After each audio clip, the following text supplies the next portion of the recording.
Sumilip pa lamang ang bagong araw sa Sitio Malapad, at bago pa man matunaw ng liwanag ang makapal na hamog, gising na si Thomas mula sa madaling araw. Basang-basa pa ang kanyang buhok sa hamog, bawat hakbang niya sa basang lupa ay tila sumasabay sa tibok ng buhay ng kanilang baryo. Si Lyra ay nakupo pa rin sa tabi ng kalan, nakapikit ang mga mata, kamay nakapatong sa mutya. Isang maliit na dilaw na liwanag na kumikislap kasabay ng kanyang hininga. Maganda ang mutya na ito, sambit ni Thomas, namamangha. Tila ang liwanag ng bato ay sumasalamin sa kanyang kaluluwa, nagdudulot ng damdaming mahiwaga at may kasamang pananagutan. Alam niya na ang kapangyarihang ito ay hindi lamang para protektahan si Lyra, kundi susirin upang pangalagaan ang buong baryo. Ngunit panandalian lamang ang kapayapaan. Mula sa malayo, sa mga burol na nakapalibot sa baryo, isang madilim na anino ang dumaan, mabilis kaya ng hangin. Siya si Kamandoy, dating kagalang-galang na albularyo, na yung naging kaaway ng bawat liwanag. Napangisi siya na makita si Thomas, isang ordinaryong magsasaka, hawak ang mutya sa kamay. Ang taong ito, magiging isang kawili-wiling hamon, bulong niya, may halong amoy ng usok at basang lupa sa tinig. Hindi alam ni Thomas na sa gitna ng lumang gubat, mga mahiwagang nilalang ang nagtitipon. Hindi sila ganap na mabuti o masama, ngunit ang liwanag ni Lyra ay nagdudulot ng kuryusidad at pag-iingat. Malalaking alitap-tap na may nagliliyab na pulang mga mata ang lumilipad sa paligid ng mga sanga. Tila nagbababala kay Thomas tungkol sa nakatagong panganib. Bumuka ang mga mata ni Lyra at tumingin kay Thomas, bahagyang nanginginig ang tinig. Binabantayan tayo nila. Hindi lang si Kamandoy, kundi pati na rin ang ibang nilalang. Yaw mga nagbantay sa gubat at bundok sa dilim. Tumango si Thomas, tensyonado ngunit determinado. Kung ganon, kailangan nating maghanda ang mutya mo at ang tabasco. Magiging sandata natin. Sa mga sumunod na araw, sinimulan nila Thomas at Lyra ang kanilang pagsasanay. Natutunan ni Thomas kung paano kontrolin ang liwanag mula sa mutya, maramdaman ang tibok ng puso at enerhiya ni Lyra upang gawing depensang kapangyarihan. Gumawa sila ng mga kalasag ng enerhiya sa paligid ng maliit na bahay, pinagsama ang mga halaman at apoy upang makabuo ng proteksyon. Isang umaga, habang makapal pa ang hamog sa palayan, nakakita sila ng kakaibang bakas, maliliit ngunit malalalim na yapak sa basang lupa. Dinala sila nito sa isang lihim na kuweba sa gubat, kung saan hindi kailanman nakapasok ang sikat na araw. Sa loob, nakita ni Thomas ang mga kakaibang bagay. Mga lumang bangga na puno ng mga anting-anting, mga kumikislap na butil sa pader ng bato, at mga labi ng nilalang na minsang ginamit ni Kamandoy. Kung hindi tayo mag-iingat, bumulong si Lyra, gagamitin niya ang lahat ng nilalang na ito laban sa atin. Tumingin si Thomas sa mutya sa kanyang kamay. May determinadong titig. Hindi tayo papayag. Basta may liwanag sa puso natin, hindi nila magagawa ang kasamaan. Sa gabing iyon din, lumitaw si Kamandoy sa gilid ng baryo, naglalabas ng malamig na aura na parang taglamig. Pinalipad niya ang mga nilalang, malalaki at maingay na langaw at alupihan, na nagkalat ng mabahong amoy at nagpahirap sa hangin. Hawak ni Thomas ang tabas, itinataas ni Lyra ang kamay, at ang liwanag mula sa mutya ay kumalat sa paligid nila, bumuo ng unang linya ng proteksyon. Nagtapos ang unang labanan sa dilim ng umatras si Kamandoy, ngunit hindi ito tanda ng pagsuko. Alam nila Thomas at Lyra na ito ay babala lamang.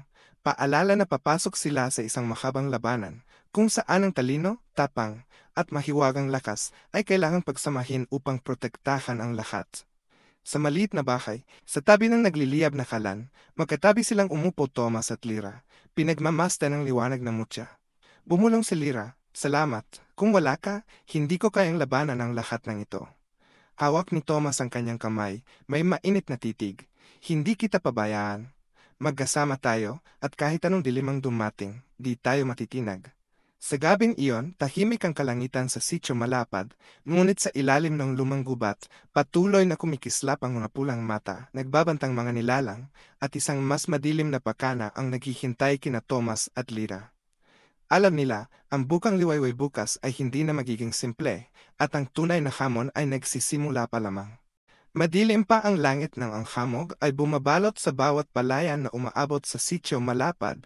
Ang maliliit na patatak na hamog ay kumikislap sa mga dahon na parang libong maliliit na diamante sa ilalim ng mahinang liwanag ng buwan. Humakaplos ang hangin, dala ang mabahong amoy ng basang lupa na nagbabadya ng paparating na ulan at sa malayo, ang kagubatan at kabundukan ay tila humihinga, naglalabas ng mga kakaibang tunog na tanging mga nakikinig lamang ang makakarinig. Si Thomas, isang batang magsasaka, ay dahan-dahang naglalakad sa palayan, hawak ang kanyang tabas. Kasangkapang kasama niya sa maraming taon ng pagtatanim. Bagamat hindi pa sumisikat ang araw, puno na siya ng enerhiya para sa isang bagong araw.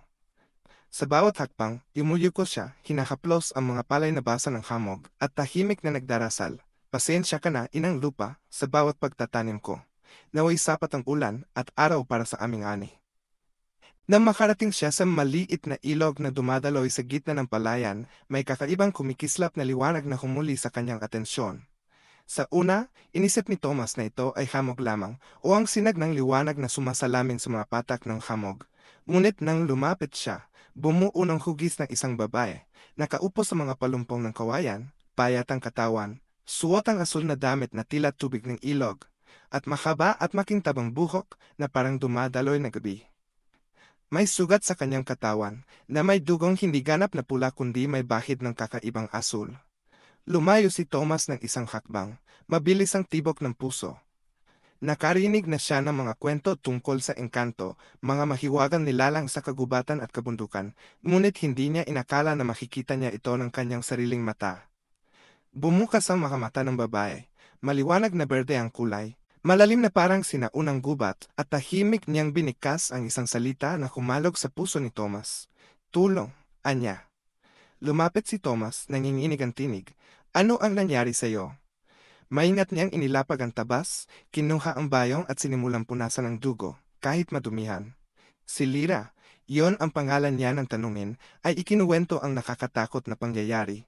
Inatake sila ng mambabarang at ng kanyang mga tauhan. Ang kanyang mga kasama ay nadakip, siya lamang ang nakatakas ngunit sugatan. Nanahimik si Thomas at naalala ang mga kwento tungkol sa mambabarang, gumagamit ng mga anting-anting at itim na mahika. Naalala niya si Kamandoy, isang albularyo na dati ay ginagalang ngunit ngayon nagbago na. Hindi nagatubili si Thomas na samahan si Lyra pauwi sa kanyang maliit na bahay sa Burol, isang payak na kubo na may bubong na nipa, kung saan siya lumaki kasama ang kanyang ina, at natutong gumamit ng mga halamang gamot. Sa tabi ng apoy, inihanda ni Thomas ang mga halamang gamot, lagundi, tanglad at luya. Ngumungguya at dinurog niya ang mga ito hinalo sa mainit na tubig, gamit ang mga natutunan mula sa kanyang yumaong ina upang makagawa ng gamot na magpapagaling. Tahimik na naupo si Lyra, pinagmamasdan ng bahay, mula sa banig sa sahig, mga alaala ng ama ni Thomas, hanggang sa mga supot ng asin na nakasabit sa pintuan, lahat ay nagdulot sa kanya ng kakaibang pakiramdam ng kaginhawaan at kaligtasan. Nang naabot ang mainit na inumin, hinawakan ni Lyra ang kamay ni Thomas. Isang kakaibang pakiramdam ang kumalat, hindi mainit tulad ng apoy, hindi malamig tulad ng yelo, kundi parang liwanag ng araw na nakakulong sa ilalim ng tubig. Sa puso ni Thomas may halong kuryosidad at pangamba, alam niya na ang pagkikita na ito ay hindi basta-basta lamang. Magdala ka nito, bulong ni Lyra, inilagay ang isang mutya, maliit na liwanag na hugis butil ng palay, sa kamay ni Thomas. Nang hawakan niya ito, naramdaman ni Thomas ang tibok ng puso ni Lyra, na parang bahagi ng kanyang lakas ay dumadaloy sa kanya. Ang liwanag mula sa mutya ay naglabas, banayad ngunit malinaw, pinasigla ang madilim na silid pati ang natatagong takot sa mga mata ni Thomas. Noong gabing iyon, nagsimula ang ulan, at ang hangin ay humalo sa tunog ng patak ng ulan, na bumuo ng isang natural na musika, mahinahon ngunit puno ng tensyon. Magkasama sina Thomas at Lyra, pinag-usapan ang mga panganib sa hinaharap, ang kapangyarihan ng kanilang kalaban, at ang katotohanang kailangan nilang magtulungan upang protektahan ang kanilang sarili, ang nayon, at ang mga lihim ng kagubatan. Sa dilim, naintindihan ni Thomas na ito ay simula pa lamang ng isang mahirap at puno ng hamong paglalakbay, kung saan ang liwanag at dilim ay maglalaban, kung saan ang tapang at pag-ibig ay magsisimulang umuspong, at kung saan ang isang karaniwang magsasaka ay kailangang maging tagapagtanggol ng liwanag. At nang humupa ang ulan sa malayo sa gitna ng gubat, tahimik na nagmamasid ang mga mahiwagang nilalang na tila naghihintay ng tamang pagkakataon upang lumitaw. Alam ni Thomas na ang bukang liwayway na yon ay hindi lamang nagdadala ng liwanag ng araw, kundi simula rin ng isang pakipagsapalaran na hindi niya inakala. Sumiklab ang bukang liwayway sa sitio malapad kinabukasan, ngunit ang hangin ay hindi na kasing payapa. Ang hamog ay patuloy na bumabalot at bawat hakbang ni na Thomas at Lyra ay nagpapalikpit ng mga dahon na parabang bumabati o nagbababala. Nagpasya silang lisanin ang maliit na bahay sa burol upang humanap ng ligtas na lugar kung saan maari nilang sanayin ang kapangyarihan mula sa mutya ng hindi natatakot na mabisto. Pinili nila ang malalim na gubat kung saan ang liwanag na araw ay halos hindi nakaabot sa ilalim ng makakapal na sanga. Inilagay ni Thomas ang mutya sa gitna ng bilog na gawa sa asin at tuyong dahon. Itinaas ni Lyra ang kanyang mga kamay, pumikit, at nagtuon sa liwanag sa loob ng bato. Bulaw ang kanyang mga salita, at naramdaman ni Thomas ang enerhiya na dumadaloy sa kanyang katawan, parang mainit na ilog na dumadaan sa bawat ugat. Maganda, pero kailangan nating kontrolin ito, paalala ni Lyra. Mahinahon ngunit seryoso. Tumango si Thomas, hawak ang tabas, naramdaman ang kapangyarihan na kumakalat. Ang liwanag mula sa mutya ay hindi lamang nagbibigay proteksyon, kundi nagpapalakas rin sa bawat hampas ng tabas. Sinubukan niyang magwali sa hangin, at ang malilit na sinag mula sa mutya ay sumabay sa bawat hampas, bumuo ng manipis na kalasag sa kanilang paligid. Habang sila ay nagsasanay, may kakaibang bulong mula sa ilalim ng mga sanga. Kuminto si Thomas, pumikit at nagmasid. Isang grupo ng maliliit na nilalang na may pulang mata ang dumaan sa lupa, gumalaw na parang mga anino. Hindi sila agad umatake, ngunit ang presensya nila ay nagpataas ng alerto sa dalawa. Hindi sila masama, pero hindi rin natin pwedeng pabayaan, sabi ni Lyra. Ang mutya ko, mararamdaman nila ang liwanag. Naunawaan ni Thomas agad, ang mutya ay isang malakas na pinagmulan ng liwanag, at sinumang nilalang sumalapit ay maaring makaramdam nito. Kailangan nila matutunan kung paano kontrolin ang liwanag upang protektahan ang sarili nang hindi sinasaktan ang mga nilalang na mausisa lamang. Kinabukasan, dumating ang unang hamon. Isang kakaibang nilalang, kalahating tao, kalahating ibon, may pakpak na may makinang na itim na kaliskis, lumitaw mula sa mataas na sanga. Bumagsak ito, may matinis na sigaw, sinusubukang agawin ang mutya mula sa kamay ni Lyra. Kumampas si Thomas gamit ang tabas, at ang liwanag mula sa mutya ay bumuo ng kalasag sa paligid nila. Umalis ang nilalang, ngunit hindi bago nito hampasin na maliit na anino ang paa ni Thomas, na nagdulot sa kanya ng pagkahulog. Magaling ka, huminga si Lyra, pero kailangan mong maging mas mabilis. Ang mutya ay mas malakas kaysa sa iniisip mo. Hawak ni Thomas ang tabas, nakatuon ang mata, nagsimulang maramdaman ang ritmo ng mutya, natutunan ang pakipag-sync sa enerhiya ni Lyra. Sa bawat koordinasyon nila, lumalakas ang liwanag mula sa mutya, itinataboy ang dilim, bumubuo ng proteksyon at sapat na enerhiya upang pigilan ang nilalang na lumapit. Habang nagsasanay, nadiskubre nila ang isa pang lihim na mutya. Ito ay tumutugon sa damdamin at kalooban. Kapag si Thomas ay galit o natatakot, nanginginig at humihina ang liwanag. Ngunit kapag siya ay kalmado at matatag, maliwanag at malakas ang liwanag na parang araw sa tanghali. Napansin ito agad ni Lyra. Hindi lang lakas, kundi puso ang magbibigay ng tunay na liwanag. Isang gabi, habang ang buwan ay sumisilip sa pagitan ng mga sanga, lumitaw ang isa pang anino. Mataas, payat, may amoy ng usok at basang lupa, si Kamandoy. Ngumiti siya ng malamig, ang mga mata ay pula at nagmamasid kay Thomas at Lyra. Mula sa kanyang mga kamay, dumagsa ang malalaking langaw at alupihan. Ngayon, haharapin ninyo ang unang tunay na pagsubok, tawa niya. Kung di nyo kaya, matutunaw ang lahat ng liwanag dito. Itinaas ni Thomas ang tabas, si Lyra ang mutya, at kumalat ang liwanag sa paligid, pinalitan ang dilim ng maningning na liwanag. Ang mga nilalang na tumama sa kalasag ay naitaboy agad, habang ang iba ay lumihis. Naunawaan nila na hindi lamang nila kailangang labanan ang mga nilalang, kundi matutunan ding mag-synchronize upang ang liwanag at lakas ay magkatulungan. Nagpatuloy ang laban buong gabi. Pagod ngunit matatag sa huli, umatras si Kamandoy, nakapikit, ngumingiting malamig. Hindi ito ang huli. Ang totoong laban ay ngayon palang magsisimula. Habang dumarating ang bukang liwayway, sumilay ang liwanag sa palayan. Naggating-inan sina Thomas at Lyra, pagod ngunit puno ng determinasyon. Naunawaan nila na ang kapangyarihan ng mutya ay hindi lamang para sa labanan, kundi tulay rin ng tapang at pananalig sa liwanag. Kinabukasan, bumalik sila sa nayon at ibinahagi sa mga tao ang nangyari. Sabi ni Thomas, hindi tayo nag-iisa. Kung tayo nagkaisa, kahit anong dilim, di tayo matitinag. Ngumiti si Lira, hawak pa rin ang mutya. At ang liwanag ay hindi lamang sa akin. Ito ay sa ating lahat.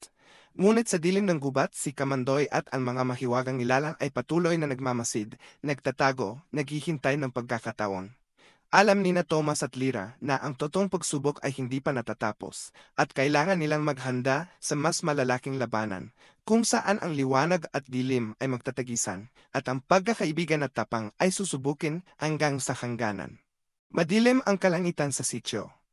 Malapad nang dumating ang mga kulay-abo na ulap mula sa lumang gubat, unti-unting pinapawi ang liwanag ng bukang liwayway. Mabigat ang hangin, may halong amoy ng basang lupa at malamig na sumisingaw sa buto. Nakatayo si Thomas sa gilid ng palayan, hawak ang tabas, may matatag na titig ngunit halong kaba. Sa kanyang tabi, itinaas ni Lira ang mutya. Ang malabnaw na dilaw nitong liwanag ay sumisilip sa gitna ng hamog, tila nagbibigay ng mahinang ngunit matibay na pag-asa. Ngayon, hindi natin pwedeng palampasin, bumulong si Lira, mata nakatutok sa mga galaw sa gubat. Tumango si Thomas, puso tumitibok ng mabilis. Kung tayo magkasama, kahit anong dilim, kaya natin.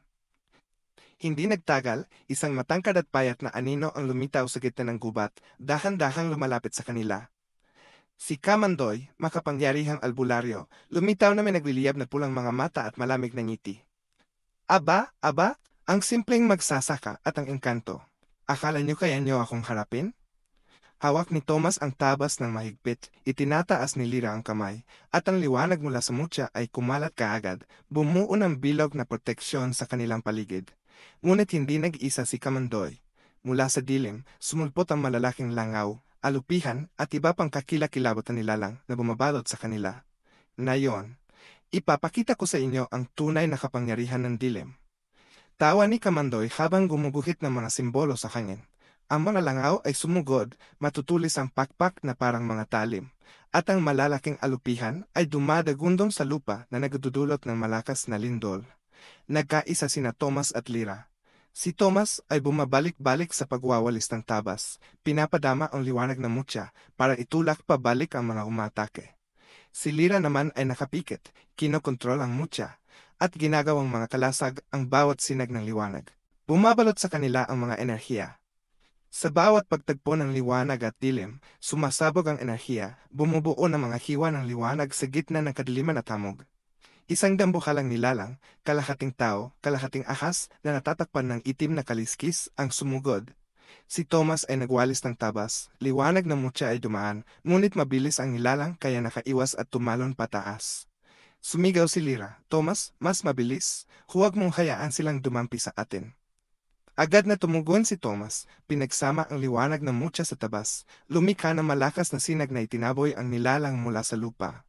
Sumigaw ito at kumalat ang dilim, ngunit ngumisi lamang si Kamandoy. Hindi pa sapat. Tumagal ang labanan ng maraming oras. Napagtanto ni Thomas na ang lakas ng mutya ay hindi lamang mula sa liwanag, kundi mula sa pananampalataya at tapang. Kapag magkasabay sila ni Lira, malakas ang liwanag at naitulak ang dilim, ngunit sa pag-aalinlangan o takot, nanginginig ang liwanag at halos mapasok ng mga umaatake ang proteksyon.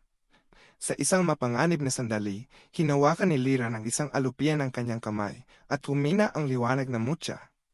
Agad na sumugod si Thomas, winiwisik ang tabas, iniligtas siya mula sa mga kuko ng nilalang. Huminga ng malalim si Lira, mata nakatingin kay Thomas. Salamat, kung wala ka. Ngumiti si Thomas, may matatag na titig. Hindi kita pababayaan. Sama-sama tayo. Hindi pinalampas ni Kamandoy ang pagkataon. Lumapit siya at ginamit ang bula para magpatawag ng dambuhalang espiritu, kamukha ng ahas na may daan-daang pulang mata, kumalat sa buong palayan. Alam ni na Thomas at Lira na ito ang pinakamalaking hamon nila. Kailangan nilang magtulungan ng perpekto. Ang liwanag ng mutya ay pinagsama sa lakas ng tabas. Bawat hiwa ay sumasalamin sa pananampalataya at determinasyon na hindi pa hihirapan ng dilim.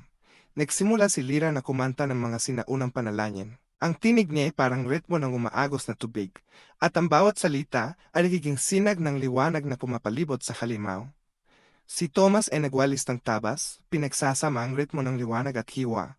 Unti-unting pinipigil at nilalabanan ng espiritu, itinaboy ang lahat ng umaatake. Sumigaw si Kamandoy, "Hindi, hindi pwede." Ngunit ang lakas ng pagkaisa, tapang nina Tomas at Lyra, at ang liwanag ng mutya ang nagwagi. Nawala ang dambuhalang nilalang, naitaboy ang dilim, at ang palayan ay napuno ng matinding gintong liwanag. Pagkatapos ng labanan, magkatabi silang umupo nina Tomas at Lyra, pagod ngunit puno ng determinasyon. Hinawakan ni Lyra ang mutya. Ang liwanag ay hindi lamang sa akin, ito ay sa ating lahat. Tumango si Tomas, tanawang ligtas ngunit bakanteng palayan, at kahit anong dilim ang dumating di tayo matitinag. Sama-sama hindi tayo papayag na talunin tayo. Ngunit sa lumang gubat, hindi tuluyang nawala si Kamandoy. Umatras man siya, kumikislap pa rin ang pulang mga mata, tahimik na nagbabantay, naghahanda para sa susunod na laban, kung saan ang dilim at mahika ay mas malakas kaysa kailanman. Alam ni na Tomas at Lyra na ang tunay na hamon ay nagsisimula pa lamang at kailangan nilang napatatagin ang kanilang lakas upang harapin ang panganib na naghihintay. Makapal ang hamog sa umaga sa Sitio Malapad, bumabalot sa lugar ng katahimikan na may kasamang kilabot. Nakatayo si Tomas sa tuktok ng burol, mahigpit na hawak ang tabas, nakatingin sa malalim na gubat kung saan umatras si Kamandoy matapos ang nakaraang laban. Nakatayo si Lyra sa tabi niya, hawak ang mutya na nagliliwanag. Ang liwanag ay kumakalat na parang ilaw sa gitna ng malamig na hamog. Ngayon, walang atrasan, bulong ni Tomas, nanginginig ngunit puno ng determinasyon. Hindi tayo nag-iisa, tugon ni Lyra, maliwanag ang mga mata. Ang liwanag ay sa ating lahat at hindi natin ito ipagkakaloob. Biglang nagbago ang hangin, isang malakas na huni mula sa gubat, kasabay ng kaluskos at malamig na tawa. Lumitaw si Kamandoy, hindi nag-iisa. Sa likod niya, isang hukbo ng mga nilalang ng dilim, malalaking langaw, mabagsik na lupihan at mga hindi pa nakikitang nilalang, bawat isa ay may mapanganib at nakakatakot na anyo. Ngayon, aharapin niyo ang tunay na kapangyarihan ng dilim. Tawa ni Kamandoy, mga pulang mata na parang impyerno. At kung hindi niyo kaya, mawawala ang lahat ng liwanag sa baryo. Huminga ng malalim si Tomas, tumingin kay Lyra. Sama-sama tayo, bulong niya. Nagdikit ang kanilang mga kamay at ang mutya ay nagliwanag ng mas matindi na parang sumasabay sa kanilang pananalig at kalooban. Nagsimulang labanan. Humampas si Tomas gamit ang tabas at bawat hampas ay nagpapalaganap ng mga alon ng liwanag mula sa mutya, nagtutulak sa mga nilalang ng dilim. Si Lyra ay kumokontrol sa mutya, bumubuo ng liwanag na kalasag sa kapaligid nila. Pinoprotektahan ang mga nagtatakas na tao at ang mga palayan mula sa pagkasira. Sa bawat pagkakabangga ng liwanag at dilim, ang mga langaw at alupihan ay sumisigaw na parang nasusunog, ngunit patuloy na nagmumungkahi si Kamandoy ng mga bagong nilalang mula sa gubat. Sa gitna ng kaguluhan, isang dambuhalang nilalang, kalahating ahas, kalahating tao, na may balat na may itim na kaliskis, ay umatake kay Lyra. Agad na tumakbo si Tomas, humampas ng tabas, at ang liwanag mula sa mutya ay bumuo ng mga piraso ng liwanag, binasag ang atake ng nilalang. Huminga si Lyra ng mabigat, tumingin kay Tomas. Salamat, kung wala ka. Hindi kita pababayaan, sagot ni Tomas, matatagang titig. Sama-sama tayo. Ngunit mas malakas pa si Kamandoy kaysa sa inakala nila. Gumamit siya ng mahika, lumikha ng dambuhalang multo, anyo ng halimaw na ahas na may daan-daang pulang mata na bumabalot sa buong palayan. Alam ni na Tomas at Lyra na ito ang desisyonal na labanan kung saan ang liwanag at dilim ay direktang magtatagisan. Naintindihan ni Tomas ang mahalaga. Ang kapangyarihan ng mutya ay hindi lamang nagmula sa liwanag, kundi sa pananalig at tapang. Sa bawat kanilang koordinasyon, mas lumalakas ang liwanag nagtutulak sa dilim.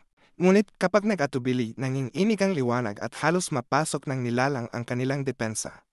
Sa isang delikadong sandali, kinuha ni isang dambuhalang alupihan ang kamay ni Lyra at humina ang liwanag ng mutya. Tumakbo si Tomas, humampas ng tabas, iniligtas siya mula sa mga pangil. Huminga si Lyra, tumingin kay Tomas. Kung wala ka, hindi kita pababayaan. Sama-sama tayo, sagot ni Tomas, matatagang mata. Nagpatuloy ang labanan ng maraming oras. Ang liwanag mula sa mutya ay sumabog, kasabay ng bawat hampas ng tabas, bumuo ng napakalakas na enerhiya sa buong palayan. Nataboy ang mga nilalang, sumigaw si Kamandoy, hindi pwede. Sa huli, matapos ang matinding labanan, nakatayo sina Tomas at Lyra sa gitna ng maliwanag na liwanag. Natalo ang mga nilalang ng dilim, at napulo ang palayan ng gintong liwanag. Umatras si Kamandoy, ngunit ang kanyang pulang mata ay patuloy na nagmamasid, naghahanda para sa susunod na labanan. Inilagay ni Lira ang kamay sa mutya. Ang liwanag ay di lamang sa akin, ito ay sa ating lahat. Tumango si Thomas, tumingin sa ligtas ngunit walang laman na palayan, at kahit anong dilim ang dumating, di tayo matitinag. Sama-sama, di tayo papayag na talunin tayo. Dahan-dahang bumalik ang mga tao ng Sitio Malapad, tumingin kay Thomas at Lira na may tiwala. Naiintindihan nila na ang liwanag ay hindi lamang mula sa mutya, kundi mula sa pananalig, pagkakaisa, at tapang. Sina Thomas at Lira ay naging tagapangalaga ng liwanag, handa sa anumang dilim na babalik, mula kay Kamandoy o iba pang mahiwagang puwersa. Muling unti-unting bumangon ang Sitio Malapad pagkatapos ng malaking labanan, ngunit nanatiling tense ang hangin. Nakatayo si Thomas sa tuktok ng burol, tanaw ang palayan kung saan patuloy na nagliliwanag ang mutya. Sa kanyang tabi, nakatayo si Lira, buhok na maitim na mahaba ay hinakaplos ng hangin, mata malalim ngunit puno ng determinasyon. Hindi sapat na ligtas lamang ang baryo natin, wika ni Lira, malinaw ngunit matatag ang tinig. May mga baryo pang nanganganib, at kung hindi natin sila tutulungan, lalakas pa si Kamandoy at ang kanyang mga alagad. Tumango si Thomas. Ang kanilang responsibilidad ay hindi lamang nakatuon sa Sitio Malapad. Ang mutya na may kakayahang pag-ugnayan ng liwanag at pananampalataya ay tulay ng kapangyarihan sa pagitan nila at ng ibang mga baryo. Kailangan nating dalhin ang liwanag sa kanila. Sama-sama, kahit saan, hindi tayo matitinag. Sinimulan nila ang paglalakbay sa mga karatig baryo. Dala ang mutya, asin, tuyong halamang gamot, at tabas. Sa bawat baryong kanilang nadaanan, kumakalat ang liwanag mula sa mutya, itinataboy ang dilim, at pinoprotektahan ng mga tao mula sa mga nilalang na tinawag ni Kamandoy. Sa baryo ng Pasong Bato, natagpuan nila ang mga palayan na sinalanta ng peste, nasirang bahay, at mga tao na natatakot. Itinaas ni Lira ang mutya, at ang liwanag nito ay naging gabay. Paalala ni Thomas, huwag kayong matakot, nandito ang liwanag at hindi namin kayo iiwan. Unti-unting nagkaroon ng tiwala ang mga tao. Itinuro ni Lira kung paano gamitin ang liwanag ng mutya kasabay ng tradisyonal na pamamaraan, maggalat ng asin sa palayan, mag-aapoy upang itaboy ang mga nilalang at pasahin ang mga sinaunang panalangin. Unti-unti, muling naging berde ang mga palayan at nawala ang takot. Sa daan, tinanong ni Thomas si Lira tungkol sa pinagmula ng mutya. Nagatubili si Lira bago nagsalita. Ang mutya, hindi lamang isang bagay. Pinaghalo ito ng liwanag ng mga engkanto sa sityo at dugo ng mga tagapangalaga ng batis bago ako. Kaya nararamdaman ko ang bawat tibok ng puso ng mga tao kapag hawak ko ito. Kung gagamitin ito ng may takot o galit, hindi ito magliliwanag. Tahimik si Thomas na pagtanto ang mabigat na responsibilidad. Ang mutya ay hindi lamang panangga, kundi simbolo ng pananampalataya, pagkakaisa at tapang ng komunidad. Pagdating nila sa baryo ng Siningan, hinarap nila ang malaking hamon. Iniwan ni Kamandoy ang mga nilalang ng dilim na nagdulot ng takot sa mga tao. Kailangan nina Thomas at Lira na kontrolin ang liwanag at magplano, kasama ang mga taga-baryo. Ang ilan ay nagkalat ng asin, ang iba ay nag-apoy, at ang ilan ay nagtuon ng enerhiya mula sa mutya ayon sa ritmo na itinuro. Matindi ang labanan. Ang malalaking alupihan ay sumugod sa palayan, mga langaw ay umatake sa bahay. Ngunit ang liwanag ng mutya at pakikipagtulungan ng mga tao ay nagbigay ng lakas. Natalo ang bawat nilalang at naitaboy ang dilim. Na matapos ang labanan, nakatayo ang mga taga-siningan sa harap ng maliwanag na liwanag, mata puno ng tiwala. Tumingin si Thomas kay Lira at mahinang wika. Kung lahat ng baryo ay magtutulungan, kahit sino ang pumasok, hindi sila magtatagumpay. Sa paglalakbay, nakita nila ang pagbabago sa mga tao. Mula sa takot, naging matapang, natutong magtiwala sa sariling lakas at pagkakaisa. Napagtanto ni Lira na ang kanyang kapangyarihan ay hindi lamang nasa mutya, kundi sa koneksyon sa mga tao, damdamin, at pananampalataya nila. Lumago rin si Thomas sa pagtulong sa mga baryo. Natutunan niyang ang tapang ay hindi kawalan ng takot, kundi pagharap dito upang protektahan ang iba. Nagsimula silang magplano para sa mas malaking labanan kung saan lilitaw si Kamandoy na may sukdulang kapangyarihan. Pagdating ng paglubog ng araw, tumigil sila sa isang bakanteng palayan. Itinaas ni Lira ang mutya at ang liwanag ay sumalamin sa mukha ni Thomas. Dumaan ang malamig na hangin, may halong usok at basang lupa, palatandaan na babalik ang mas malakas na dilim. Hindi pa tapos, wika ni Lira, bahagyang nanginginig ngunit matatag. Ngayon, kailangan nating ihanda ang lahat ng baryo. Kapag dumating si Kamandoy, hindi na pwede tayo mag-isa. Tumingin si Thomas sa mutya, at sa mata ni Lyra, sama-sama. Kung magtatagumpay tayo, liwanag ang mananaig. Sa bagong determinasyon, handa na sila para sa pangkalahatang labanan, kung saan ang liwanag, pananampalataya at pagkakaisa ng buong komunidad ang magiging tanging sandata laban sa walang hanggang dilim ni Kamandoy. Binabalot ng maagang hamog ang mga palayan sa Sitio Malapad. Nakatayo si Thomas sa gitna ng mga taga-baryo. Mahigpit na hawak ang mutya, ang liwanag nito ay banayad ngunit malakas, sumisingaw sa hamog. Nakatayo si Lyra sa tabi niya, ang mahabang buhok ay hinahaplos ng hangin, at ang kanyang mga mata ay nagmamasid sa lahat ng panganib sa hinaharap. Ngayon, hindi lang baryo natin ang nakataya, wika ni Thomas, malinaw at kalmado. Kailangan nating ipagtanggol ang bawat tao, bawat binhi sa lupa. Sama-sama tayo, liwanag at puso ang ating sandata. Tumingin ang mga tao sa kanilang mga mata, mula sa matatanda hanggang sa mga bata, nakita ang determinasyon at tapang. Sumiklab ang panibagong tiwala, kung sila ay nagkaisa, kahit gaano kalakas ang dilim, hindi sila matitinag. Mula sa malalim na gubat, lumitaw si Kamandoy. Mabagal ngunit may karangalan ng bawat hakbang niya. Hawak ang kanyang tungkod na binabalutan ng ahas. Mula sa bibig ay lumalabas ang puting usok na nagiging mga nakakatakot na nilalang, malalaking langaw, alupihan na kasing taas ng tao, at mga aninong gumagalaw na parang kaluluwa. Ngayon, makita natin kung gaano kayo katapang, wika niya, malamig ang tinig. Liwanag na iyon ay walang halaga sa aking kapangyarihan. Nanlaki ang mga mata ng tao sa takot, ngunit si Thomas ay matatag. Itinaas niya ang tabas, at ang mutya ay nagliwanag ng malakas. Itinutulak ang mga nilalang ng dilim palayo. Itinaas ni Lyra ang kanyang kamay, at ang enerhiya mula sa kanyang sugat at mutya ay nagtagpo. Bumuo ng kalasag na nagprotekta sa palayan. Huwag kayong maghiwalay, sama-sama tayong lalaban, sigaw ni Thomas. Agad na sumunod ang mga tao.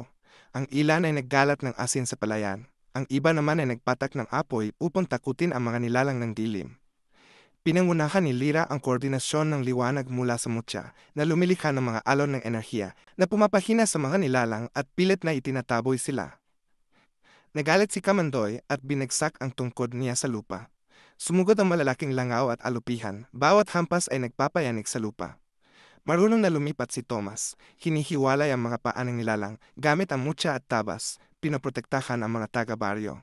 Nakatayo si Lyra sa gitna, at mula sa kanyang sugat ay lumalabas ang liwanag, nagiging lakas ang kahinaan. Bawat hinga niya ay nagpapalakas sa mutya, pinapalakas ang lahat. Unti-unti ang liwanag mula sa mutya ay hindi lamang nagprotekta sa kanila, kundi nagpapalakas rin ng tapang ng mga tao. Ang mga dating natatakot ay ngayon nakikipagsabayan, nakikipag-ugnay kay Thomas at Lyra. Bawat sigaw, bawat galaw ay nagiging bahagi ng kolektibong lakas, nagtutulak sa dilim palayo. Sumigaw si Kamandoy, punong galit, imposible, liwanag na yon, hindi pwede kayong kalabanin. Ngunit si Thomas, kahit pagod at may sugat, ay nakatayo ng matatag, may apoy sa mata.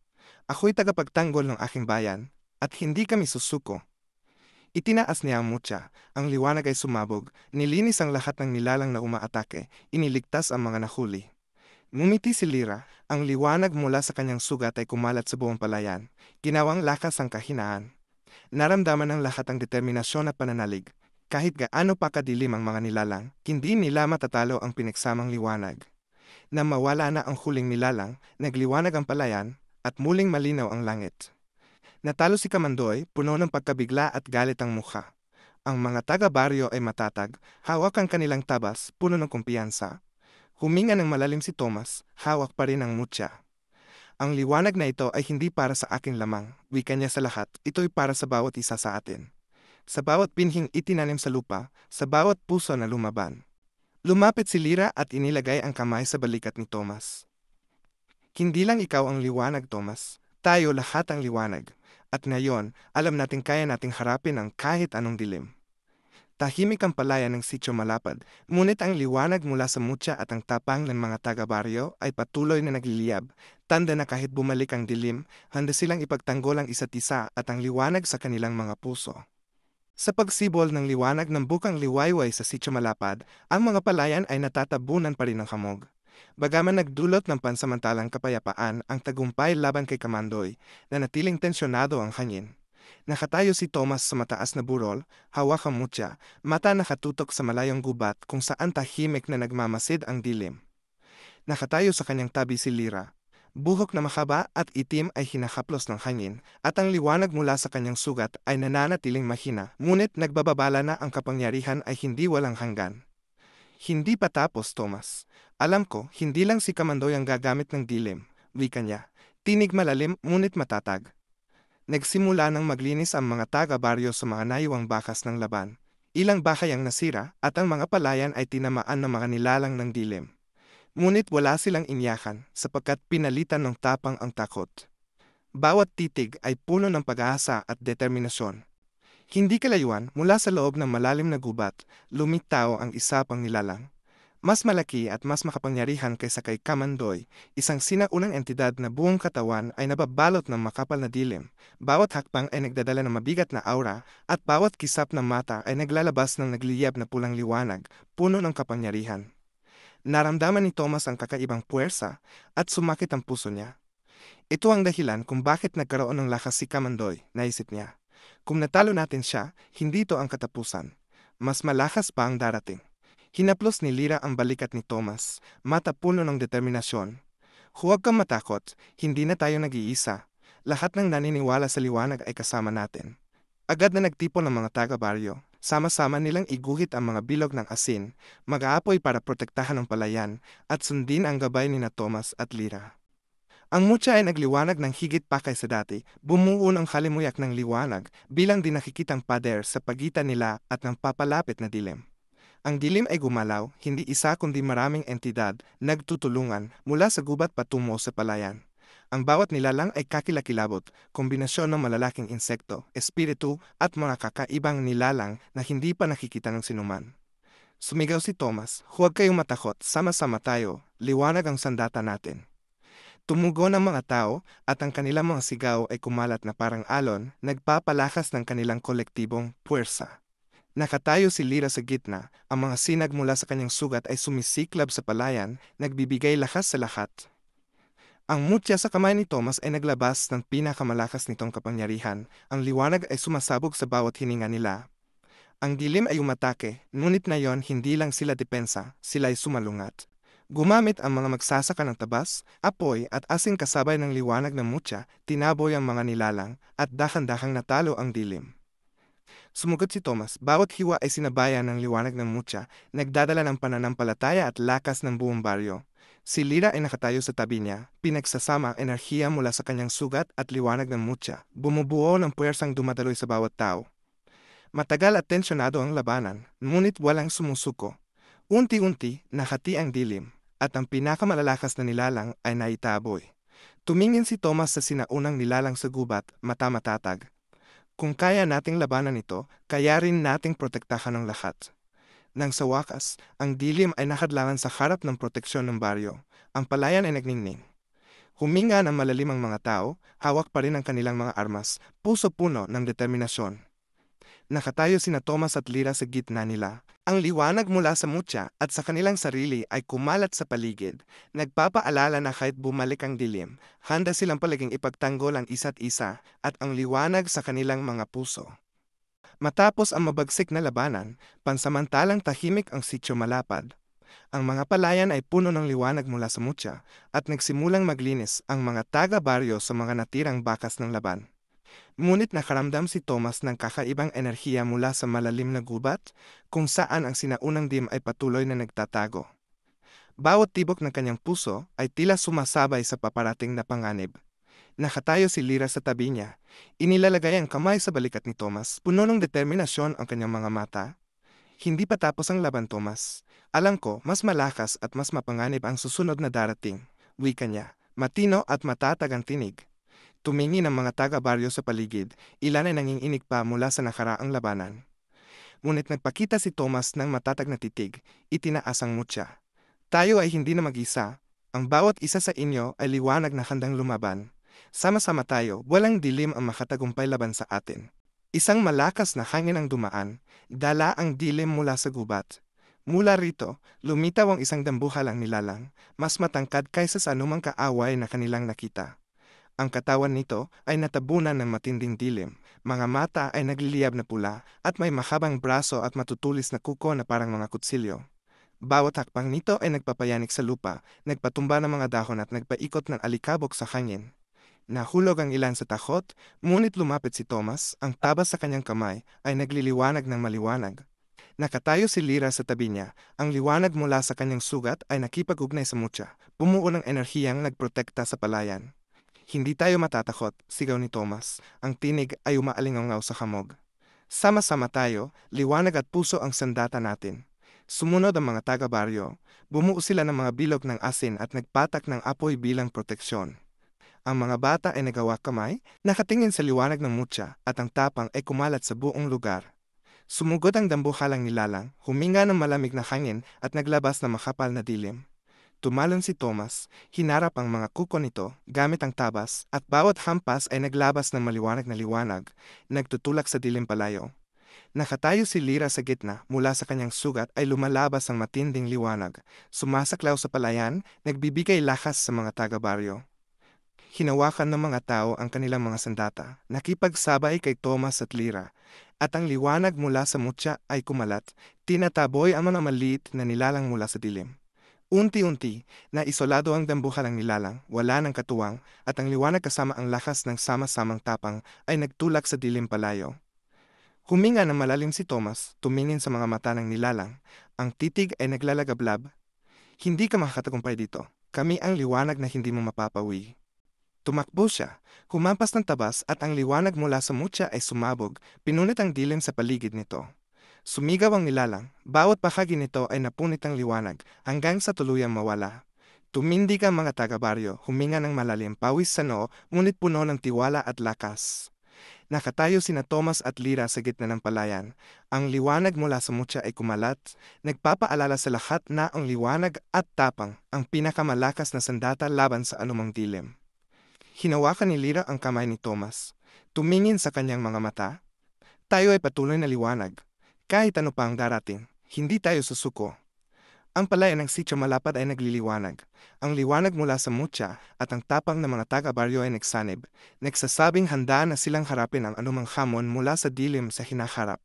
Ngunit alam ni Thomas na ito ay simula pa lamang ng mas malalaking panganib, mga labanan kung saan ang lakas, talino at tapang ay susubok sa kanilang sukdulan. Pagsapit ng bukang liwayway sa Sitio Malapad, ang hangin ay hindi na payapa. Matapos nilang talunin ang sinaunang dilim, ramdam ni Thomas ang paparating na panganib. Tahimik na nanginginig pa rin ang gubat at bawat simoy ng hangin ay may kakaibang lamig, tila paalala na hindi pa tapos ang tunay na laban. Nakatayo sa tabi ni Thomas si Lyra, mata matatag. Bahagyang gumaling na ang kanyang sugat, ngunit nananatiling kumikislap ang liwanag mula sa mutya sa kamay ni Thomas, paalala ng kapangyarihang hindi pa lubos na naipapakita. Hindi natin matatapos ang laban na ito na mag-isa, kailangan natin ang buong lakas ng baryo, wika niya. Nagtipon na ang mga tao, bawat isa ay may hawak na armas, handa sa anumang darating. Itinaas ni Thomas ang kamay at ang mutya ay nagliwanag na malakas. Sama-sama tayo. Liwanag at puso ang sandata natin, huwag tayong matakot sa dilim. Mula sa malalim ng gubat, muling lumitaw ang dilim. Ngunit na yon, hindi lang isang nilalang kundi buong hukbo na maitim na nilalang. Malalaki at maliliit, pinaghalong insekto, espiritu at iba pang kakaibang nilalang, ay bumangon at sabay-sabay tumungo sa palayan, parang alon ng takot na sumisiklab. Tumalon si Thomas, ang tabas sa kamay ay kumikislap, hinahati ang alon ng dilim. Si Lyra ay nakatayo sa gitna, ang liwanag mula sa kanyang sugat ay bumubuo ng kalasag, sumasalo sa mga maliliit na nilalang, nagpapalayas at kinagapang ang mga ito. Nagsimulang makipagtulungan ang mga tao, gumawa ng bilog ng asin, mag-aapoy at gamitin ang lahat ng kanilang makakaya para protektahan ang palayan. Bawat hiwa, bawat sinag ng liwanag ay pinalakas ng pananampalataya at tapang ng buong komunidad. Lumapit ang dilim at mula sa gubat ay lumitaw ang dambuhalang nilalang. Tumakbo si Thomas, bawat hiwa ng tabas ay sinasabayan ng liwanag mula sa mutya, tumatama sa bawat nilalang at pinapahina ito. Nakatuon si Lyra, pinagsama ang liwanag mula sa mutya at kanyang sugat, bumubuo ng makapangyarihang enerhiya upang protektahan ang mga tao. Lalong tumindi ang laban. Ang dambuhalang nilalang ay sumugod, ngunit ang liwanag mula kina Thomas at Lyra ay dumadaloy na parang malakas na ilog, hinahati ang dilim. Tumingin si Thomas sa mata ng nilalang, punong-puno ng determinasyon. Hindi ka makakatagumpay, liwanag at puso ang sandata natin. Dahan-dahang itinaas ni Lira ang kamay, at mula sa sugat niya ay sumiklab ang puting liwanag na dumaan sa palayan, nagpalakas sa bawat isa.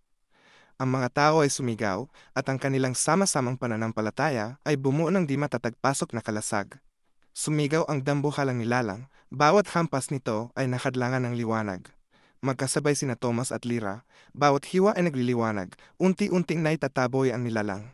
Sa huli sumabog ang liwanag mula sa mutya, kumalat sa buong palayan, winasak ang dilim at tuluyang nawala ang dambuhalang nilalang at hukbo ng mga itim na nilalang. Kuminga ng malalim ang mga tao, pawis ay tumutulon ngunit puso ay puno ng determinasyon at pagmamalaki. Nakatayo sina Thomas at Lira sa gitna ng palayan. Ang liwanag mula sa mutya ay kumakalat, paalala ng tunay na lakas ay hindi lamang mula sa bagay kundi sa pananampalataya, tapang, at pagkakaisa. Hinawakan ni Lira ang kamay ni Thomas, tinitingnan siya ng malalim. Kahit ano pa ang darating, tayo ay liwanag. Sama-sama hindi tayo susuko. Ngumiti si Thomas, at ang liwanag ng mutya ay sumalamin sa kanyang mukha. Parang pangakong kahit bumalik ang dilim, handa silang ipagtanggol ang isa't isa, at ang liwanag sa kanilang puso. Matapos ang tagumpay laban sa hukbo ng dilim, nagsimulang gumaling ang Sitio Malapad. Unti-unting, bumalik ang luntiang tanawin ng mga palayan, at nagsimulang maglinis ang mga tao sa mga natirang bakas ng laban. Ngunit ramdam ni na Thomas at Lira na ang sinaunang dilim ay hindi pa tuluyang nawala. Ang mga kakaibang hangin mula sa malalim na gubat ay patuloy na humakaplos, dala ang malamig na simoy at mga bulong na tila babala sa paparating na panganib. Nakatayo si Thomas sa pampang ng ilog, hawak pa rin ang tabas, ang mga mata ay nagmamasid sa bawat gumagalaw na sanga at dahon. Lumapit si Lira, inilagay ang kamay sa balikat niya. Hindi lang ito laban para sa baryo natin, may mas malawak na panganib na paparating. Nagtipon ang mga tao sa paligid, alam nilang wala ng ibang daan pa uwi. Sumalita si Thomas, sama-sama tayo, liwanag ang ating sandata, at puso ang ating lakas. Huwag tayong matakot sa dilim, sapagkat sa bawat isa sa atin may liwanag na handang lumaban. Mula sa malalim na gubat, muling lumitaw ang dilim, ngunit mas malakas at nakatakot kaysa dati. Isang dambuhalang nilalang, kakaiba at pinaghalong anino, insekto, at manilalang ng kadiliman, ang lumusong sa palayan. Kasabay nito ang malamig na hangin at nakakatakot na ungol. Tumakbo si Thomas, ang tabas ay nagliliwanag, hinihiwa ang bawat nilalang na sumugod. Nakatayo si Lira sa gitna, ang liwanag mula sa kanyang sugat ay nakipag-ugnay sa mutya, bumuo ng kalasag para protektahan ng mga tao. Nakipagtulungan ng mga taga-baryo, bumuo ng mga bilog ng asin, nagpatak ng apoy, at sabay-sabay na inihayag ang kanilang tapang at pananalig. Sumugod ang dilim, umungol ang dambuhalang nilalang, ngunit nagtulungan sina Thomas at Lira, at ang liwanag mula sa tabas at mutya ay kumalat, nagtulak sa dilim palayo. Ang mga maliliit na nilalang ay nawala sa liwanag at unti-unti, humina ang hukbo ng dilim. Pinakamatindi ang laban ng lumitaw ang pinakamalakas na nilalang ng kadiliman. Matangkad, may mahabang braso, nagliliyab na pulang mga mata, at katawan na natabunan ng makapal na dilim. Tumakbo si Thomas, bawat hampas ng tabas ay naglabas ng nakakasilaw na liwanag. Unti-unting itinataboy ang nilalang. Si Lira, mula sa sugat, ay naglabas ng purong puting liwanag na kumalat sa buong palayan. Nagbibigay lakas sa lahat. Sumigaw ang mga tao, at ang sama-samang pananalig at tapang nila ay naging isang di matibag na kalasag. Ang dambuhalang nilalang ay umungol, ngunit sumabog ang liwanag mula sa mutya. Nilinis ang buong palayan, at tuluyang nawala ang nilalang. Matapos ang labanan, tahimik ang palayan. Ang mga tao ay huminga ng malalim, pawis sa noo ngunit puspos ng determinasyon. Nakatayo sina Thomas at Lira sa gitna. Ang liwanag mula sa mutya ay kumalat, nagpapaalala sa lahat na ang tunay na lakas ay nasa tapang at pagkakaisa. Hinawakan ni Lira ang kamay ni Thomas, may luha sa mata ngunit nakangiti. Salamat sa lahat, Thomas, sa iyo nagsimula ang liwanag na ito. Tumugon si Thomas ng may pagmamahal, at sa iyo Lira, liwanag ko'y kumpleto. Natalo ang dilim sa Sitio Malapad, ngunit alamin na Thomas, Lira, at ng mga taga-baryo na ang kanilang lakas ay magpapatuloy. Ang liwanag at tapang ang magiging gabay sa kanila sa anumang bagyo o panganib na darating.